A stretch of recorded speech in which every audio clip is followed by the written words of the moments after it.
the criteria Latifi needs to do to get re-signed, not get last.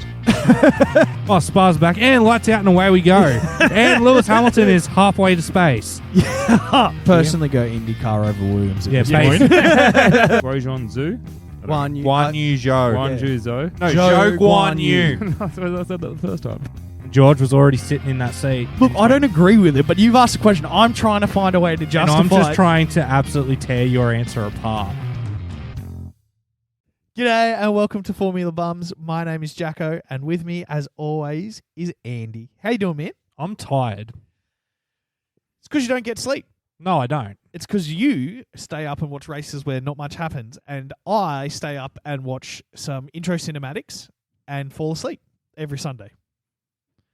Yeah. And you argue with people on Twitter. I don't argue with people. I just post funny memes. It is hilarious. If you haven't, check out our Twitter During race time, live. during race time. So it could be any time where you are. Andy's normally on there posting ridiculous shit. So we're reviewing Hungary And talking about Belgium later. and talking about Belgium. So let's talk about Hungary. The one sentence review is Max was there. Yeah. The four sentence review is Max was there and Joe learned heaps from Valtteri. Yeah. And that's pretty much it. That's the race weekend that happened. There was literally like one turn, and then it was just a parade. Yes, there wasn't much going on. I still enjoyed it.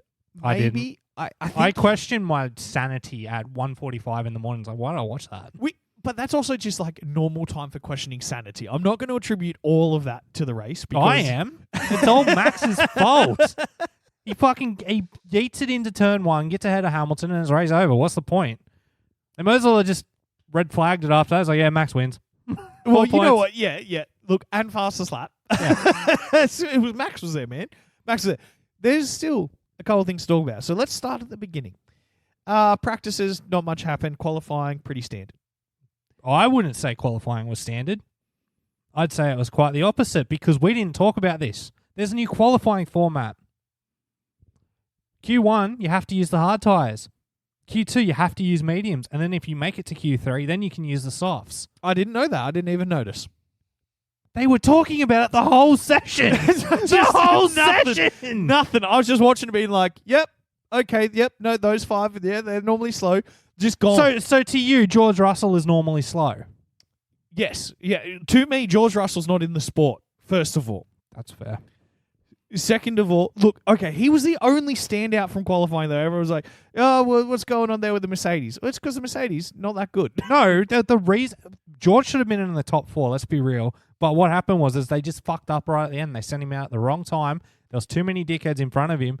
And I think it was Pierre, one of the Williams. He got bullied because on his three last people, lap. people just cut in front of him. And he's like, well, now my tyres are fucked. Yeah, because he was giving space to build up distance so he could do his hot lap. And then everyone just overtook him. It was an Alpine for sure. It was definitely Pierre. We know that for certain. I want to say... It was a Williams. I think it was Albon. It might have been Sargent.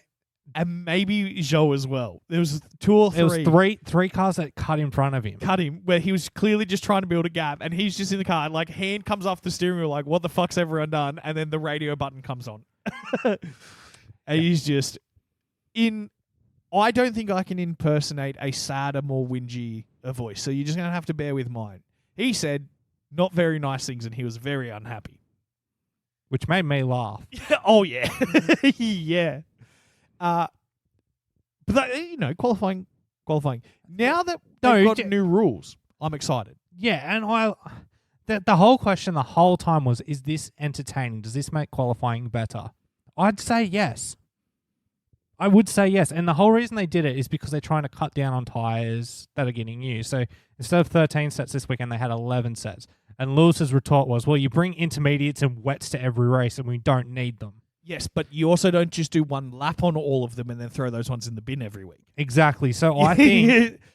a couple of them softs or mediums get used for 3 laps and go in the bin. If you want to cut down on usage with the intermediates and wets, just think strategically about them. There's 4 races every year. You're never going to need them. Abu Dhabi, Bahrain, Saudi Saudi Arabia, Qatar. and Qatar. You know what? Pretty solid odds. There's a 99.999999999999991% chance that it's gonna not rain. And if it does rain and you don't have the tyres, I think that's the thing. If no one's got them, level playing field. That's all good. Send them out. What are you going to crash into? The fucking sand? Sorry, Roman. It's not real fair.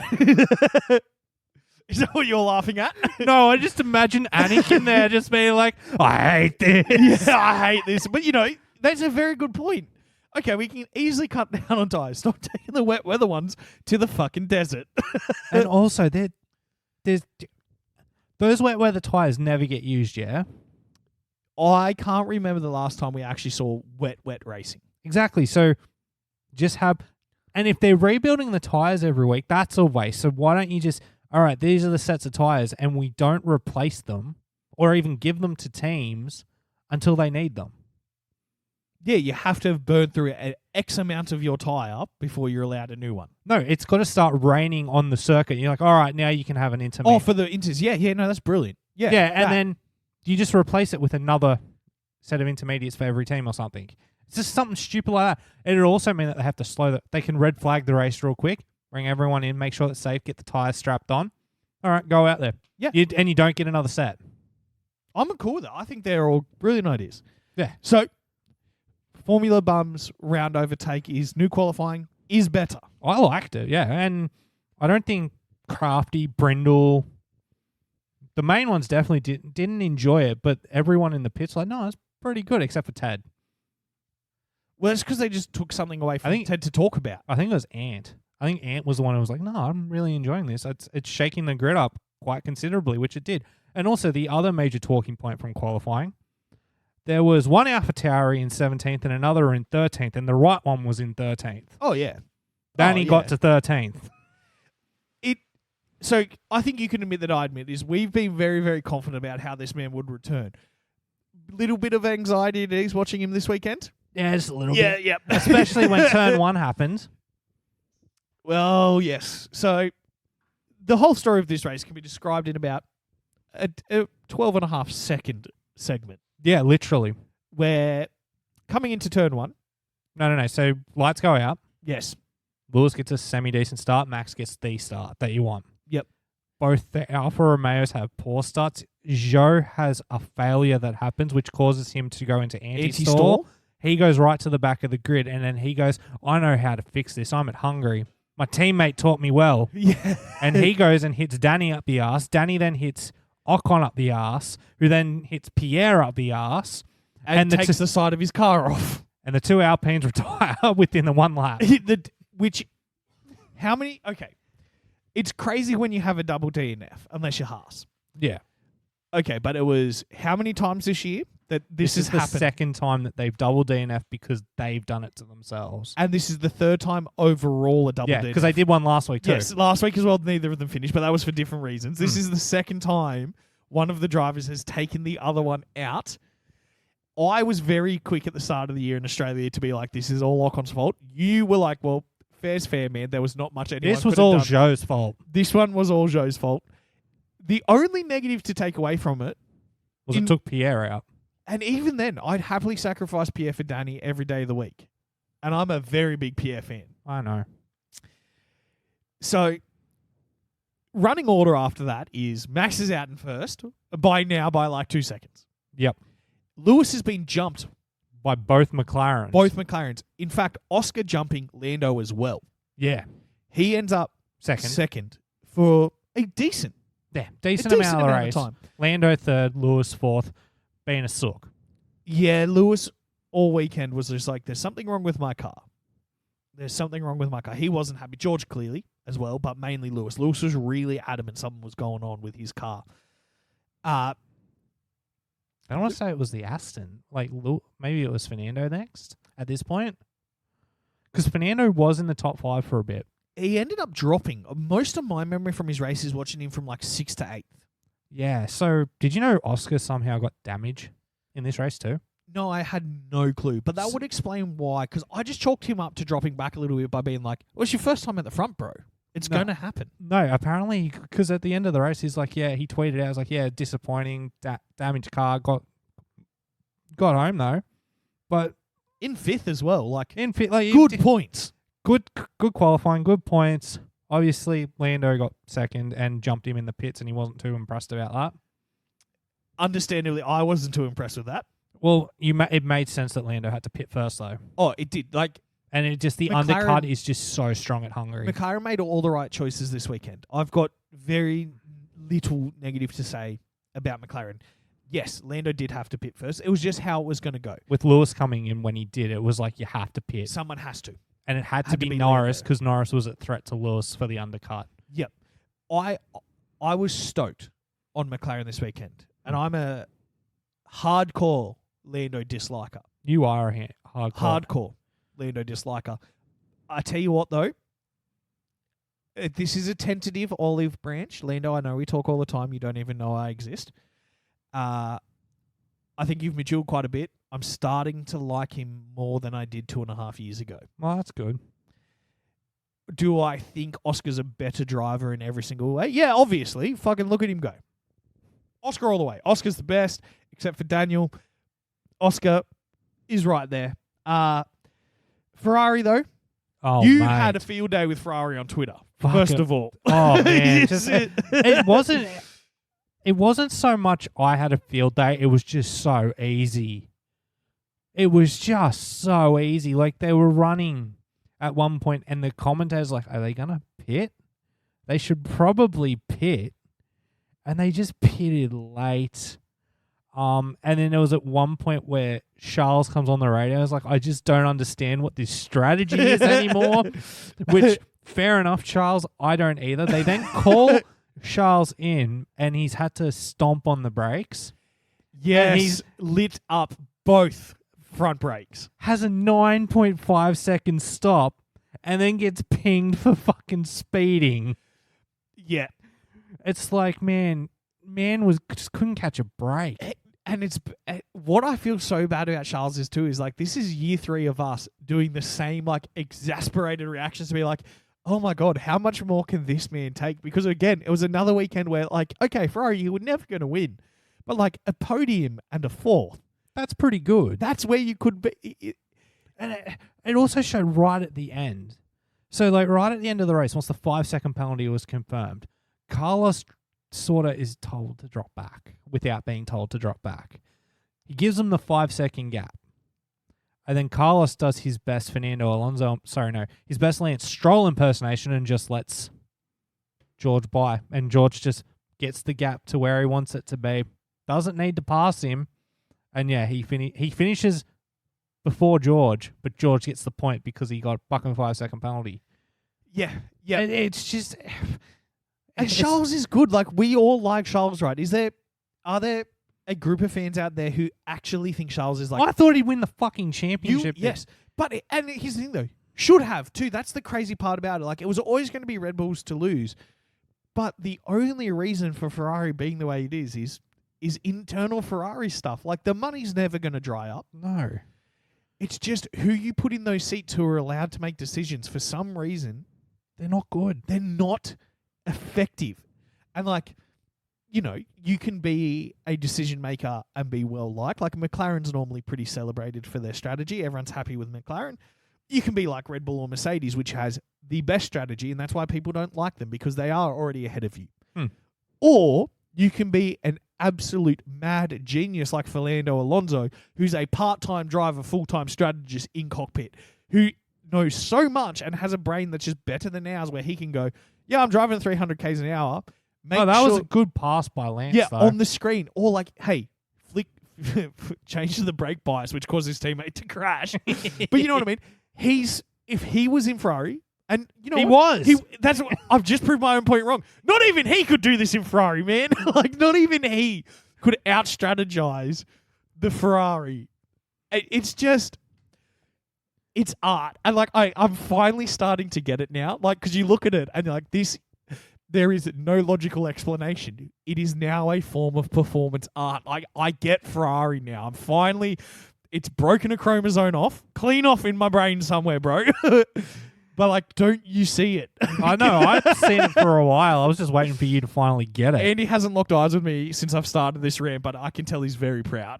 He's like, because I get it, man. It's that. Have you seen Interstellar? Yeah. You know the scene where he sees himself making the decision to go into space? Yes. And he's behind the screen screaming, And crying. That's Ferrari fans right now seeing themselves becoming a Ferrari fan. Yeah, it is. And it is. It's just that beautiful Italian chef kiss where it's like, what is this? It's like, don't worry. You feel you feel it.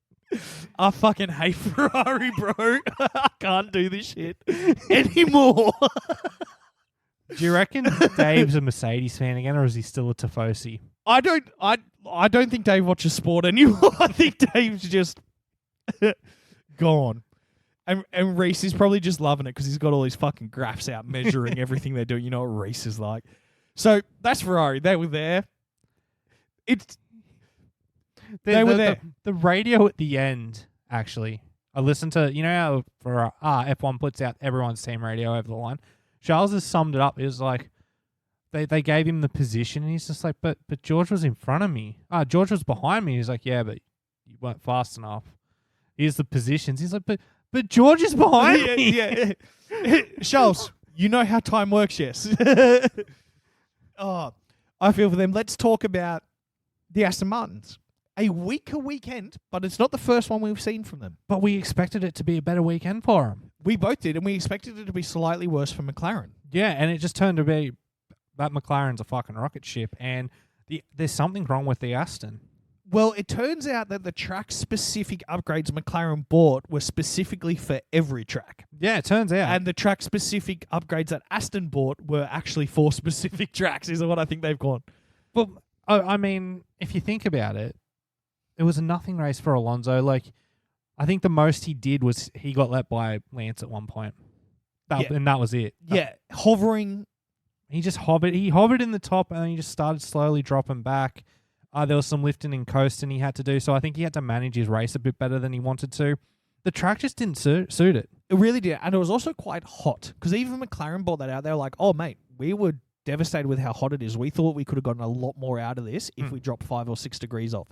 So it could be a temperature-related thing. It could be the actual, our design philosophy is made for straights and technicals, not this style of circuit. Well, I think it, once again, in the radio messages at the end, Fernando didn't say a word. So he's clearly annoyed. Yeah, it was, so it pops up with the Fernando face. It's just like, yep, that's the checkered flag. Lance is behind you.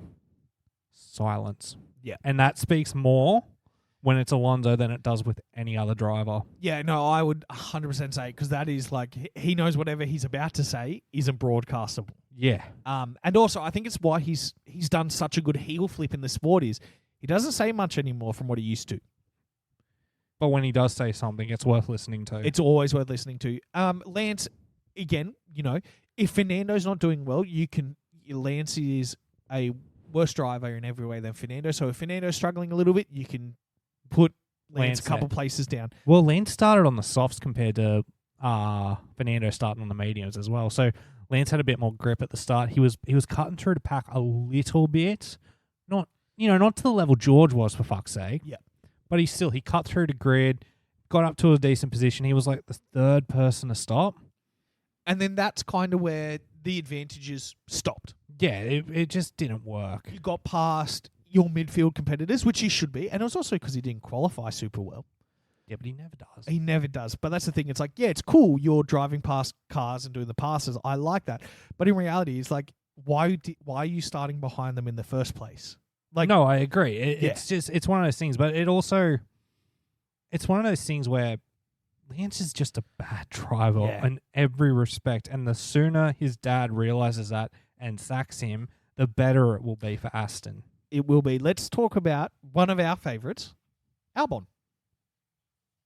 He solid race. Yeah. Finishing 11th from where he started, very good. He was fighting Valtteri like nothing else towards the end. Yeah. He was running in the points at one point too, solidly. Yep. Another very positive weekend all around for the Williams They team. sounded positive on the radio. And Yep. it's like, look, you didn't get in the points, but you came 11th, and that speaks more for what you did today than anything else right Yep. now. Comfortably 11th. Yep. You're cruising. You stayed out of trouble. The car is working. You know, it wasn't one of those ones how it's like, I got a point. Why? Because everything else went wrong. It's like, okay, I was one place away from the points because my car is there. It's just the Williams is never going to pass the Aston on track, even when Lance is in the car. Yeah, no, it's not an option. It's just a faster car. Look, Logan, Didn't finish. no. It was his own fault though. He got on the grass. It is a rookie mistake that you can rightfully expect from a rookie where, And- you know, second to last lap, you've been racing your heart out for nearly 2 hours, 2 millimeters to the side, just on the grass, and you Spin. span. And It's a while since we've just seen a Spinala in the wild, though. it is, but I think they made the right call bringing him in. Let's just call it. Like, you just need to get out of the car. Yep, you're done, man. Like it made more sense. Like, just be like, let's just pull him out. The car will be fine. Yep. You're not scoring points anyway, so you're running dead last. Get you in. Just Yeah, I Calm don't me think down. it was and I like that Williams made that call because it wasn't done in anger. It didn't seem like an angry call. It's not like get him out of the way of the cameras right fucking now. He no, can't it be was seen. just come in, get yourself. Hey, well done, bud. We'll get him next time. Yep. So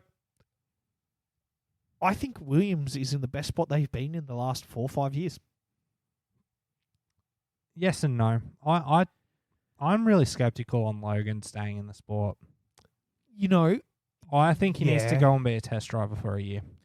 maybe because they did bring him in not having won F2. He ended up placing 4th, and it was on a points finish that he qualified with. Yeah. It was fantastic. Maybe he just doesn't quite have the talent, but organisationally looking at Williams, They're looking fine. I think James I'm Bowser's better. that's your key right there. Having James Bowser as your team principal is just unbelievable. And the longer you can keep him there, the better they'll become. Yep. Oh, yeah. And that's what I mean. Like, if I'm a business going, okay, there's an FI, I've got $1 million I can spend on a team for sponsorship, you know, and you can't pay Red Bull because they're not taking that small money. No. You've only got your midfield team. Aston, obviously, yep. McLaren, yep. Williams, I'm putting in there above a team like Haas at the moment. Well, the Haas's aren't getting on TV. They're really They're- not. like They Nico Hulkenberg's qualifying in the top 10, and just how much do you see him in the race? not A lot. enough. Not enough. Or they'll cut to him after all the interesting stuff we're doing. Because, like, he sticks that car where it doesn't belong and fights okay. He fights until his tires go off, and then it's just Well, there's nothing you can do. once his tires goes off, there's nothing he can do, and then he's stuck in the back. He fought well, and you know what? Credit to him, he tried to fight Danny at the end, and Danny was on 40 lap old medium tires. Yep. And Danny still pulled a gap on him. Yeah. It's just, speaking of which, it was just a drive out of nowhere for Danny. Like I want to say for the majority of the race, he was running 18th. Yeah. So He was- after the starting incident, he was the last running car on the track. And fucking Crofty was like, oh, there's an AlphaTauri in that. That looks like it's Sonoda. Even watching the replay and seeing clearly it was Daniel Ricciardo, he's like, yeah, Sonoda just got a little squarey there after getting hit. No, Sonoda was fine. Sonoda's up in fucking 11. Just look at the timing screen, Yeah, dude. It's on the screen. You can read it right there. It was quite clearly Danny. And yeah, like, and you think from that point, it's like, fuck, he's just ruined his race. He's just going to drive around to get familiar with the car. That's what I thought. That's what I 100% thought. I was just like, this isn't a He's good going to start. be last place, and there's not going to be enough talent and car left for him to do anything. And then man pulls a genius stroke out when the second round of pit stops start coming. He's only 11 laps old and on his hard tyres. He's hating them. He's just like, can I just come in and get the mediums? Yep. Everyone else is just flying on the mediums. Give me the mediums. He does that, gets in clean air, and manages to put in lap time after lap time, which jumps him back to where he started. Yep. And he just stays there. He's like, I'm not pitting again. And holds off. Well, beats his teammate. Beats his teammate. Holds off charging Hulkenberg. Just drove a race.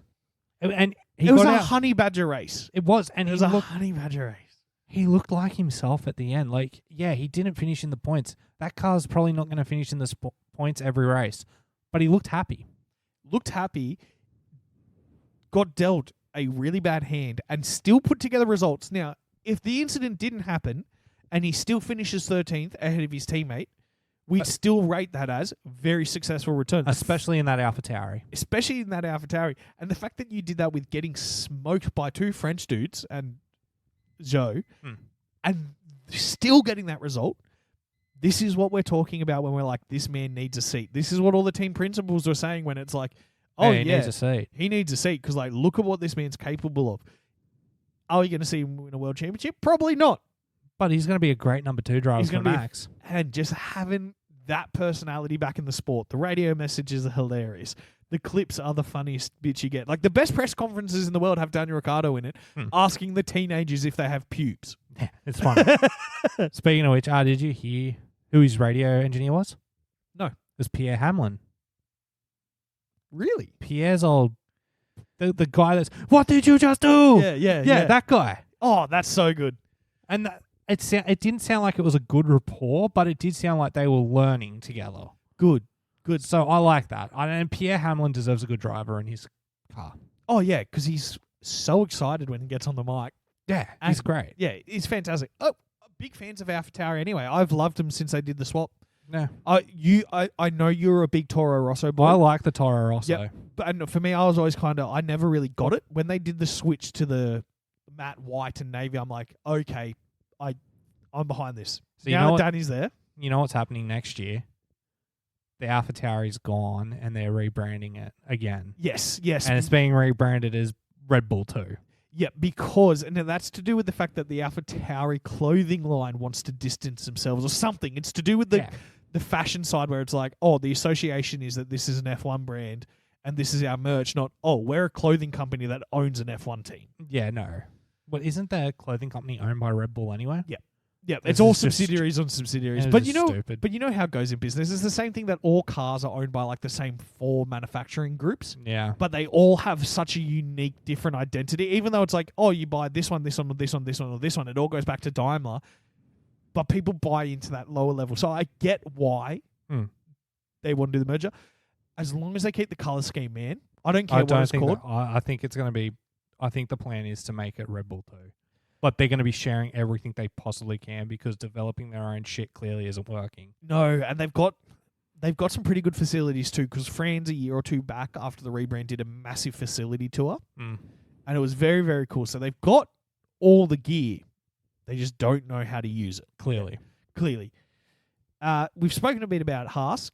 K-Mag was nowhere and then was nowhere. Yeah. Really? That just it was hot with the tyres. Yeah, and that kills the Haas. Yep. It's They really need to work on that tyre wearability. That's kind of really it, because it's got the 1 lap pace. It definitely does. Like, both him and Magnussen were up there the whole time. And consistently too. Like, both those drivers are very, very capable. They've never had decent machinery. No, they haven't. And I read something today that says Haas isn't looking to re-sign Kevin Magnussen, which is shocking to me. If that's from anything, I reckon it's to do with him becoming a father again. It would be more the... Have you done the 9-month countback? Yes. Yep. It was the night of his pole position. Yes. No, I didn't do the countback, but someone pointed it out to me online and was like, some interesting maths with this baby. It's like, well, oh, shit. Yeah, okay. Yep. Not fair. But yeah, they need to fix that fucking car. They do. But not re-signing him, two reasons. One, okay, now you've got the space to bring in a junior, despite the fact that that's never really worked before. I don't think Gunter will go for another junior. Yep, right. Or it's simply due to K-Mag being like, hey guys, don't re-sign me next year because I've got other things on. That's what, if it's anything, I think it'd be that. Logan, we spoke about. Here's the fun one. We've mentioned Alpine a little bit. Let's get into it. It's There's not much to talk about. You don't reckon that was an interesting chat that occurred on lap 3 with the whole entire team sitting in the office being like, now boys, isn't there something we should be doing right now. I don't think it is, because it wasn't their fault. Once again, it was a chain reaction event, which unfortunately cost Alpine dearly. Although I did find it funny that Esteban Ocon's seat snapped in half. Yeah, it was a significant fucking contact too. Like, yeah, it's no wonder they both went out, and obviously Pierre came back with no tire. No tire and the side and half of his side pod missing, or like Ocon. One of them had like a tire huge chunk through the fucking side pod of the car again. Yeah, like it's fun. It's fun. I feel for them. I feel for Pierre. Pierre. I love Pierre. Couldn't give a shit about Ocon. I also like Otmar. I think Otmar's just like the nervous, sweaty dad who's always scared of his boss. Like, I feel for Otmar. You just reminded me of something. Guess who got scared, sweaty boss? Yeah, no. Guess who got fired over the weekend? Is it in F1? Yes, the CEO of Alpine was sacked and replaced. I can't remember. It's Lawrence something, but he got the flick. Okay, because they were talking about it in qualifying, how he has been replaced. Replaced, yeah. So now, is that the CEO of the Alpine F1 team? The guy who, so you know how Otmar's the team principal? Yes. Otmar's boss. Okay, yep. So not like CEO of Alpine, the brand, but Otmar's boss. Otmar's boss. Okay, so still very fucking important. Yes. Yep. Okay, well, I don't really know what to think of that, because I wouldn't say that Alpine has bad organization. No, but it's very weird. Laurent Rossi, yes. Yep. Yeah, he's been let go. Now, because that is interesting. As I say, Alpine appears organisationally sound. Driver-wise, they're sound. I always like to hammer on these, but you're correct. It wasn't their fault. It just turned out that pink cars attract other cars straight towards them, apparently, in incidents. It's a very bright colour. Sorry, no, he wasn't flicked. He was just moved to special projects by Alpine. Well, see, now here's the thing. It's in quotation marks. I can't think of a more special project than an F1 team, Andy. Can you? Yeah. Unless Alpine's launching a fucking rocket to the moon in the next couple of weeks, he got fired. There's no other special project apart from running your own F1 team. Yeah, Philip Creef is the one who's going to succeed him. And is he from their special projects division? He is the former vice president of engineering and product performance, and will maintain his duties in that role while the brand looks for a successor. So he's doing both. So it's pretty much, hey, you sit here and don't make any decisions because we fired this other dude because he made decisions. So you do your normal job, but wear this name tag and we'll find someone else to do it. This is a sweet deal. Mm-hmm. I don't know how to think about that, man. Here's a quote from the Renault Group CEO, Luca De Meo. Laurent has set out a clear and ambitious strategy for the brand. He has put Alpine in the best possible position to achieve its long-term goals. So let's sack him. Yep. It's interesting when you get to that corporate level of management. I think you see it's called like CEO swapping, where essentially once you hit that executive level, it's just a revolving door. You can sit anyone kind of you want in there. Whereas like CEOs actually become an occupation more so than an actual achievement. It's you train to be one and you can just sit. But we digress because we have another race to talk about. But before we do that, we have to talk about the last incident. Okay. Podium celebration. Right. Max sets his trophy down to spray the champagne. Yes. And your favourite British man did his... Lando Norris did the spiking of the champagne on the podium. And dropped the first place trophy and on the... smashed it to pieces. Okay, well... This isn't the first time he's done it, though. He did it 2 weeks ago in Silverstone, and the first place trophy fell off. And the last time he was on a podium, he did it again. Which was Austria, I think, a couple of years back. Yeah. But yeah, not the first time he's knocked the trophy off the podium. The first time he smashed it to pieces, though, by accident. Worth £66,000. Okay, so here's... It's a handmade porcelain trophy. Okay, I don't care whose hands made it. It was ugly. So when I saw the trophy, I was like, oh, yeah, okay, if that's the only race I win. It's kind of ironic that Lando did it. that Max's record-breaking trophy For the was broken. most consecutive wins in Yeah, constructor history. 13, wasn't it? Or 12. 12. It'll be 13 this week. Yeah, and it will be 13 this week too. I get the fact that it can be a little bit controversial, that, you know, this clearly very, very special item's been broken. I don't care that much, man. Like, did they buy it off the lady for £66,000, or is it just valued that way? So It's you can valued that yeah, way. so that doesn't mean shit. First of all, because They valued it at £66,000 to Value. repair as well. has anyone asked Max? Max Have you probably ever go, heard of super glue? yeah. Well, also the fact that he goes, how many trophies do you think that motherfucker's putting in his lounge room? That Also- shelf only has so much space, man. Where do you keep them? But no, that one should stay at Red Bull broken. Yeah. Because it's for the record break. I think it's poetic that trophy was broken for a record-breaking race. I like your Ferrari-esque lens you're looking at. It's art. It's more art now. And also, can we just have someone be like, all right, Lando, slam it on the ground next time? Like, just tell Lando, don't slam it next to the trophy. Did you hear what happened when Max was asked about it, though? He looked directly at Lando and said, hey, I heard Zach Brown's got some spare cash lying around. Do you think he could lend me some? Says the millionaire to the billionaire. More in turn talking about how McLaren's one of the teams rumoured to have broken the cost cap. Yeah. Oh, look, again, there's still nothing set in place, so we're not going to talk about it until we actually have information.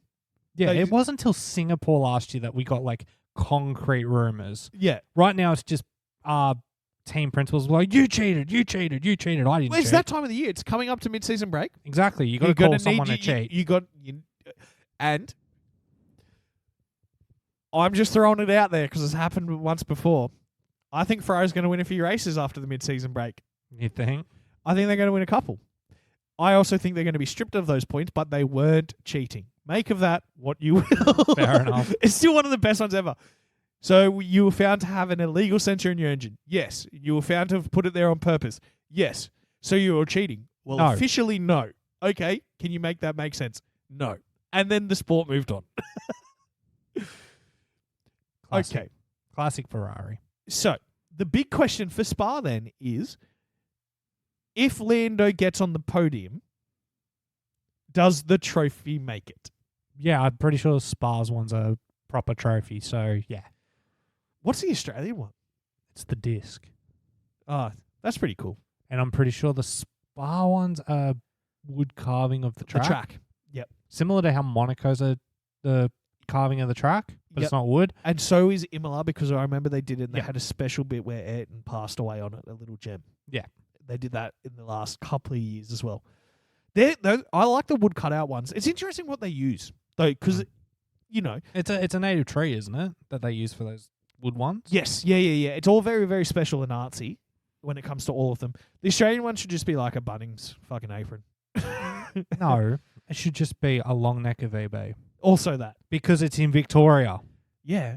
It shouldn't be champagne. It should just be a fucking couple of longies. Couple of longies. Like, fuck the champagne. Also, the Ferrari champagne's the only way Ferrari can get on a podium these days. I was thinking about the whole And do you know- podium ceremony. And do you know what the champagne shit too? Yeah. It doesn't bubble, but then sometimes it bubbles too much, but they don't admit the fact they did anything to it. Yeah. Do you want to talk about Spa? Because we like Spa. We do like Spa, but I feel like it's just going to be, one of those races where Max gets out in front straight up. What is it? What's the first chicane? First. Eau Rouge. No, Aruja's first chicane. What's the first corner called? Oh, I don't know. La but it's- Source. He's going to put it up the inside at La Source, and then that's it. Yeah, oh, no, 100%. He's man. just going to zoom up that straight, go up Eau Rouge at full pelt, get down the Camel straight, and it's just going to be like, oh, well, what's the point? Yeah. We're in for another hour and a half of this. But the good news is it's only like 45 laps. It's 44 laps, but it's an hour, 1 minute 47 laps. It's a very long lap. But I It's like that. it is a fantastic track. It's one of those tracks that A, looks like an Uzi, and B, also it challenges every aspect of your driving, because you've got a couple of long straights Yes. that lead into hard braking zones, but also windy bits. You've got turny bits. You've got Chicanes. chicanes out of Sprinkled nowhere. just randomly. Yeah. Random chicanes. A flat out chicane that is very dangerous. Yep. Uphill, downhill, Mm-hmm. both straight and technical aspects. It's so big that like the weather on one side can be completely different to the other side. Like from your first sector to the bus stop area, different fucking climates sometimes. Yeah, it's great. It's one of the best tracks. It should always be on the calendar. Anyone that says otherwise should not be a fan of Formula One. Yeah, no, I agree. It's very few times that we'll hardline agree. Spa stays. Spa has to be there. It's one of those 4 that have to be there. Because That's Monaco has to be there because it's Monaco. Spa has to be there because it's like Monaco with how special it is, but the racing's fucking sick. Silverstone has to be there because British. Yeah, and also Good racing. it's fantastic track. And Monza has to be there because it's the Monza. temple of speed. Yeah, those are the rules. Those are the 4 rules. If you're making an F1 calendar, that's all you need. That really, if we just did those 4 on repeat, It'd be great. it'd be fantastic. So it is a very historic track, which means every corner has a name of some sort. Yes. Here's the big ones: La Source, La Source, Eau Rouge. Rouge, Bus Stop, bus stop chicane. which is near the end. That's literally the last turn. Yeah. What And else the is Camel there? Straight. Camel Straight, which is coming off Eau Rouge. There's another. You know what? Let's look at all the corner names. Spa Francorchamps weather. That's also something I want to look at. Oh, that's fantastic. What I'm looking at. What do you got? Friday, rain, 90% chance. Saturday, rain, 90% chance. Sunday, rain, 60% chance. There's a sprint race on Saturday. That might be the best sprint race we ever see. It might be the If only it one ever- we watch. If it's on. So, I have all the names here. Okay, test me. So, corner 1 The source. Yep. Eau Rouge. and Oh, that's right. It's another name and I don't remember it. Radion. Radion. That's Radion, yep. Yeah, Radion. Yeah. And then it's into the Camel Straight. Yes. And this is where I get lost. Lacombe. Lacombe, yeah. Yep, Lacombe. Sorry, I'm having to scroll because it's also telling me where the apexes are and how to hit them perfectly. So very, very informative. That is very informative. Very informative. So it's got approach, mid apex, post apex, exit for every corner. After that, you have Bruxelles. Brussels, yep. Then you have turn 11. Speaker Corner. My one's called Speaker Corner. I have it as no name. No, Corner. there's only one place with no name corner.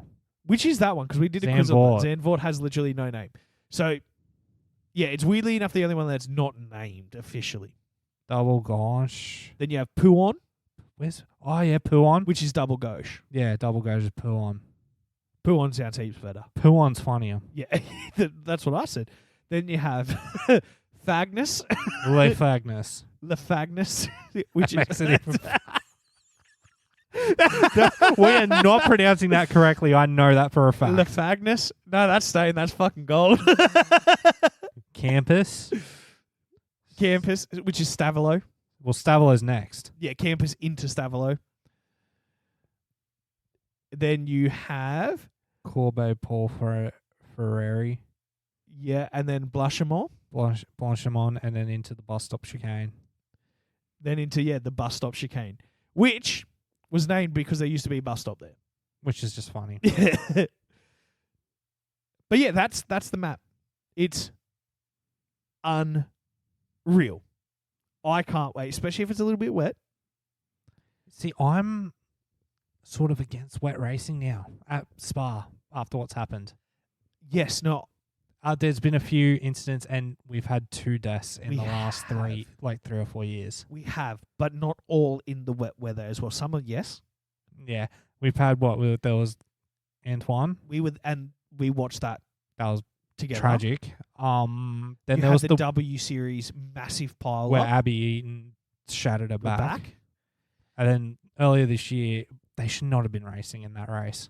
Not that one. That one was like torrential rain. Though, That was wasn't it? torrential rain. They should not have even been on the track. Yeah. And Formula One would have red flagged that race, and I would be like, yeah, that's fair enough. Yeah, fair enough. And it's all to do with, and that's the thing too, it's not the whole track, it's all to do with Erosion radion. And the fact that you can come up there full pelt, and if you don't make the corner, you're hitting concrete at full gas uphill. I feel like in the wet, it should just be a gentleman's agreement that they don't go full pelt up erosion radion anymore. I would love to see something like that. It is not worth it. It's not worth the risk, and you just be like, it's a yellow flag zone, treat it like double waved yellows. And you know what?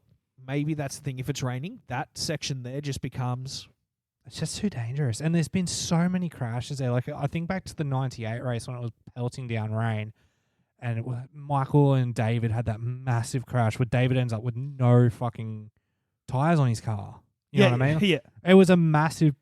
Like, it's one of the worst crashes I've ever seen, but thankfully everyone walked away from it. You know what I mean? Yeah. And it is. It's just, if you look at the map, it looks so minor, you wouldn't believe. It is 3, 4, and 5. Yeah. It's a little kink to the right, but in real life, that is the crest of a hill that you're angling over, and the runoff is the concrete wall. No, I agree. And it's one of those things, like, I'm looking at the crash now, and it's just, the spray off those cars is just unreal, and it's Michael coming up behind. And once again, through erosion, going down into erosion stuff, and it's just gnarly. Yep, mental. There's so many cars are involved. It's lucky no one died. Realistically. And it is, at that point, it's genuinely luck.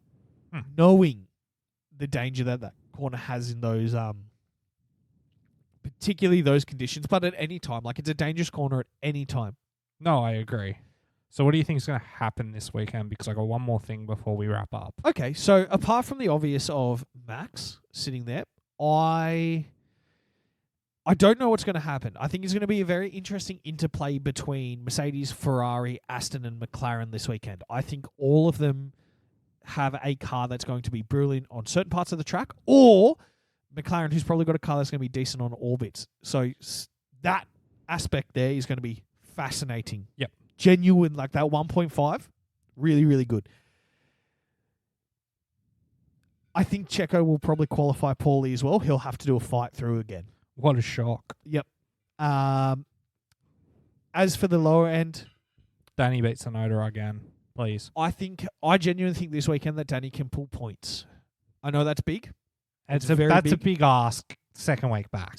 It is a big ask, but I don't know, man. He's just weird enough, and Spa's just a weird enough track where that AlphaTauri might just go, oh yeah, it's working this weekend, and we'll never see it again. But last one before the break, I want to see Danny get some points. I just want to see Danny do well. Yep, and not get taken out. But yeah, no, that's where my head's kind of out on it. Nothing new or exciting to add, man. Yeah. But that part of the year. Yeah, no, I pretty much agree with you. Sweet. What do you have, though? I've got 2 questions. Okay, I love a good question. From our biggest fan, Chunky Thunder. Oh, Chunky. Good to have you back, mate. Would you be all right with 3 races in America if the other 2 were held at respected, long-standing tracks? Think Sonoma, think Watkins Glen, but keep Coda. How would you feel about that? Yeah, I'm also... For me, it has very, very little to do with how many races are anywhere. So for us, I guess being an island nation, right at the arse end of the South Pacific, there is only one F1 race that we ever really get to participate in, which is our one. Yeah. So the fact that there's 3 in the US means nothing to me. That's irrelevant. I do think that the track, though, that needs the improvement. Coda, flawless. Can stay. Absolutely. And even the fact that it's falling apart has made the sport very exciting. Watching that snap Ferrari suspension and then them run into each other a few years ago, gold. It's Coda. It's a fantastic track. As for the other more established ones, I know why Miami and Vegas have been picked. It's obvious. Miami, that's the one I'm happy to just go, you know what? Cross that off. Put it at Watkins. Put it at... anywhere. Put it on an oval. Put it on... Fuck it, that'd be funny for a race. Put it at Road America. Put it at Daytona. At Daytona. Yeah, put it... If you want to keep it in Florida, put it at Daytona for the lols. Yep, Daytona. And Daytona has a track. Like a track. A GP track as well, yes. So it's not like you have to do the oval. You can do part of the oval, but do the GP track as well. Yeah. Which they did that don't very think famous 05 race, they were racing on part of the oval when only 5 which was cars started Indianapolis. at Indy, but they were racing on part oval. Yeah, so the last corners in particular were the oval part. Yep. So no, the answer is to you, Chunky. Yeah, I agree with you. I think Miami needs to go simply because it's the same as Jeddah and Monaco, but it hasn't had the 95 years to get good.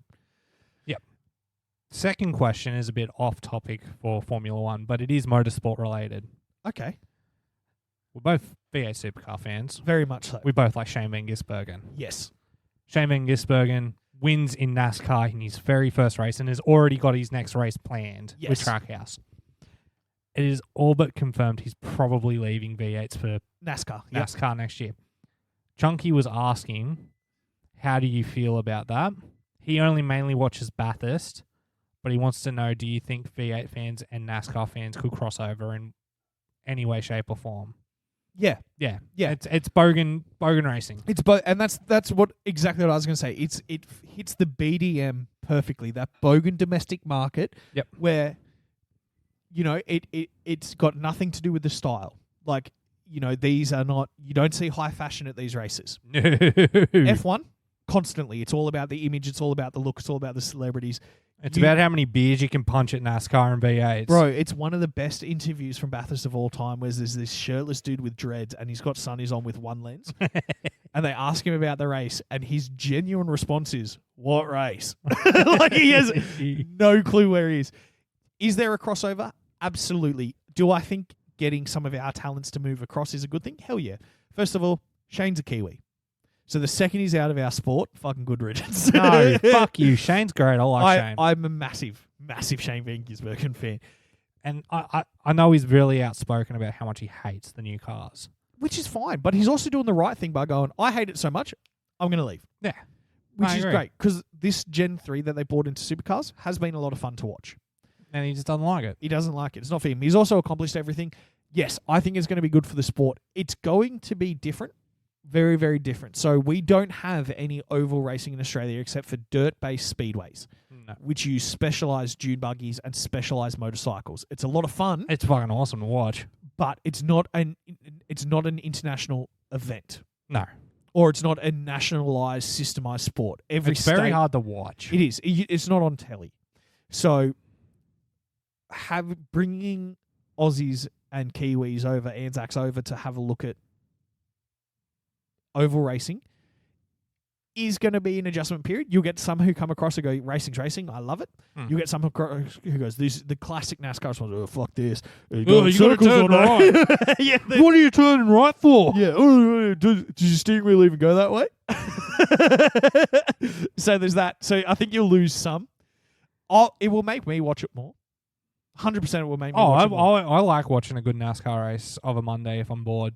It's especially if they crash, because Spectacular. it's spectacular. It's spectacular. We know they're safe now, so I don't feel bad watching a good crash. Yep. Oh, it's just mind-blowing. Also, the commentary is fantastic. I have to give a massive shout-out to any American sports fan in the world. You do not understand how good your broadcasting is. You really don't. It is so fantastic. Like, if you ever listen to us talk about Aussie commentators, Supercars, weirdly enough, is like our only good broadcast. We love the NRL broadcast because it's so shit. Like, it's fun.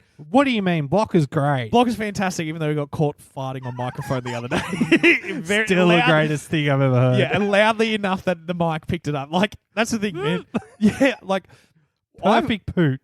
you and I fart constantly recording. It's never once ended up on mic. No. So we're talking some significant velocity. It was great. And volume. So, I think this is going to be fantastic. I hope Shane goes. We saw Scott McLaughlin go to IndyCar. And not do well. But that's also because none of us really like Scott McLaughlin in the first place. So that's fine. Couldn't give a fuck.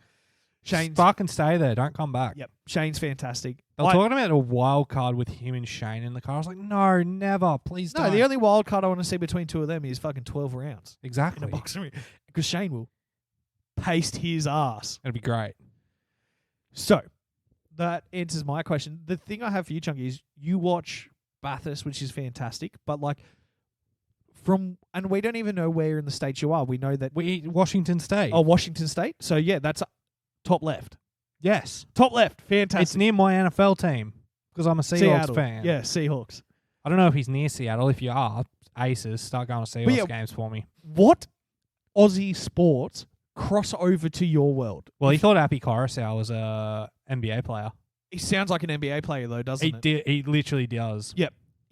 So yeah, what crosses over? Because supercars, Bathurst does. We know that's worldwide. But like, do you ever hear about the Big Bash? Well, he probably is now because they got the MLS over there. Oh, MLC over there with the Major League Cricket. Yeah, maybe now. But yeah, just fascinated to see what comes over because we get everything that America does. We see as all much as we can, Yeah. whatever KO brings up. Although I pay for the NBA pass so I can watch it with proper commentators. I fucking love the NBA commentators, especially the Chicago ones. They're your favourite. Stacey King's my favourite person. This is the man Motherfucker who's- doesn't give a shit. He's been restrained from the microphone for saying shit before. Had to apologize for ripping on the refs. It's great. He's a man in my heart. Yeah, honestly, your soulmate. I Right love there, him. He's Stacey. great. So, I think that's going to do it. Watch Spa. It's gonna be fucking awesome until Watch Max Spa. takes the lead. So, you've got about 450 meters of anything could happen. Exactly. Then you've got about 2 hours of, well, we've seen this before. Should be good. Hit us up on our social media at Formula Bums everywhere, except for Twitter, which Or X. might not even be Twitter anymore. We're at Bums Formula at your chosen billionaire-owned social media site. Yes. Watch out. Listen to our other show if you don't. Bums on the bench. It's funny. We try to be funny at least. Yep. We try to be politically correct sometimes. Yeah. We edit. We edit well. I edit. I edit. Well, to be fair, you're normally the one saying fuck shit anyway, bro. That's fair. And we'll see you next week. Bye.